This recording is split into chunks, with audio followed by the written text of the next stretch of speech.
नमः शिवाय भक्तों, उमा महेश्वराय नमः। श्री गौरी शंकराय नमः।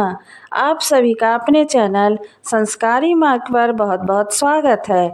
आप सभी पर भगवान शिव और माता पार्वती अपनी कृपा सदैव बनाए रखें। हरियाली तीज की आप सभी को हार्दिक शुभकामनाएं।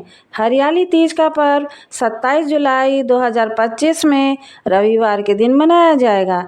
श्रावण मास के शुक्ल पक्ष की तृतीया को श्रावणी तीज कहते हैं, परंतु ज़्यादातर लोग इसे हरियाली तीज के नाम से ही जानते हैं। यह त्यौहार मुख्य रूप से उत्तर भारत में मनाया जाता है। इस दिन स्त्रियां शिव पार्वती की पूजा करती हैं। तीज के दिन महिलाएं निर्जला व्रत भी रखती हैं, यानी बिना भोजन जल के दिन व्यतीत करती हैं तथा दूसरे दिन सुबह स्नान और पूजा के बाद व्रत पूरा करके पारण करती हैं, यानी भोजन ग्रहण करती हैं। इसी वजह से इस व्रत को बहुत ही कठिन माना जाता है। इस दिन जगह जगह झूले पड़ते हैं। स्त्रियां गीत गाती हैं, मेहंदी लगाती हैं, श्रृंगार करती हैं, झूला झूलती हैं। हरियाली तीज के दिन अनेक स्थानों पर माता पार्वती की सवारी बड़े धूमधाम से निकाली जाती है। वैवाहिक जीवन में खुशहाली के लिए यह उपवास किया जाता है।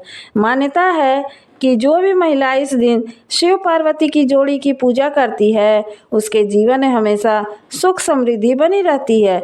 इस व्रत में पूजा के साथ साथ कथा सुनने का भी विधान है। कहा जाता है कि हरियाली तीज का व्रत कथा के बिना अधूरा होता है। तो चलिए शुरू करते हैं हरियाली तीज व्रत की कथा। पौराणिक कथा के अनुसार हरियाली तीज व्रत की कथा स्वयं शिव जी ने माता पार्वती को उनका पिछला जन्म याद करने के लिए सुनाई थी। एक बार महादेवी पार्वती को अपने पूर्व जन्म की याद दिलाते हुए उन्होंने कहा कि हे पार्वती, तुमने मुझे पति रूप में पाने के लिए कई वर्षों तक कठोर तप किया। साथ ही तुमने अन्न जल का भी त्याग कर दिया। चाहे तपती गर्मी हो या भारी सर्दी या फिर कोई भी मौसम, तुमने इन मौसमों का सामना करते हुए कठोर तप किया। उसके बाद मैं तुम्हें वर के रूप में प्राप्त हुआ। इस कथा को सुनाते हुए भगवान शिव आगे कहते हैं, पार्वती, एक बार नारद मुनि तुम्हारे घर पधारे थे। तुम्हारे घर जाने के बाद उन्होंने तुम्हारे पिताजी से कहा कि मैं विष्णु जी के भेजने पर यहाँ आया हूँ। भगवान विष्णु स्वयं आपकी तेजस्वी कन्या से विवाह करना चाहते हैं।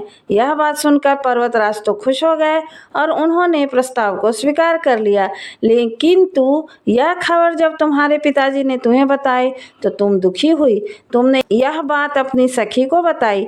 यह गाथा सुनकर उसने तुम्हें घनघोर जंगल में तप करने की सलाह दी। फिर अपनी सखी की बात मानकर तुम मुझे पति के रूप में प्राप्त करने के लिए जंगल में गुफा के अंदर रेत की शिवलिंग बनाकर तप करने लगी।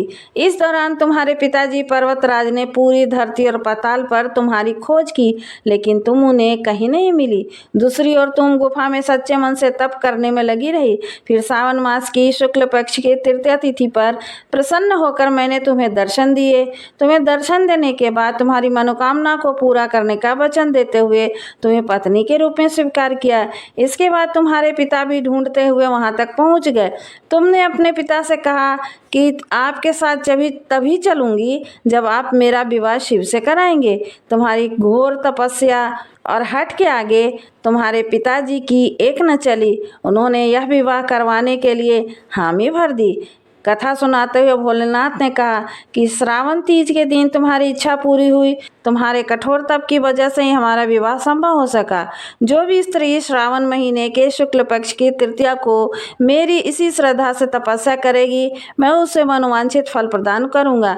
मान्यता के अनुसार माँ पार्वती ने भगवान शिव को पाने के लिए 107 जन्म तक कठोर तप किया और उनके 108वें जन्म में भगवान शिव ने उन्हें अपनी पत्नी के रूप में स्वीकार किया।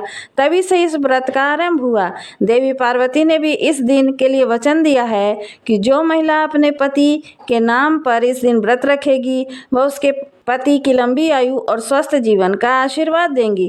तभी से ऐसी मान्यता है कि जो भी महिला श्रावणी तीज पर व्रत रखती है, उनके वैवाहिक जीवन के सारे संकट दूर हो जाते हैं, साथ ही सभी मनोकामनाएं भी पूर्ण होती है।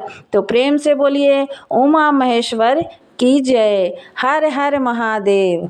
यदि वीडियो पसंद आया हो तो कृपया हमारे चैनल को लाइक, शेयर और सब्सक्राइब करें ताकि आगे आने वाले वीडियो की जानकारी आपको समय से पूर्व मिल जाए। धन्यवाद।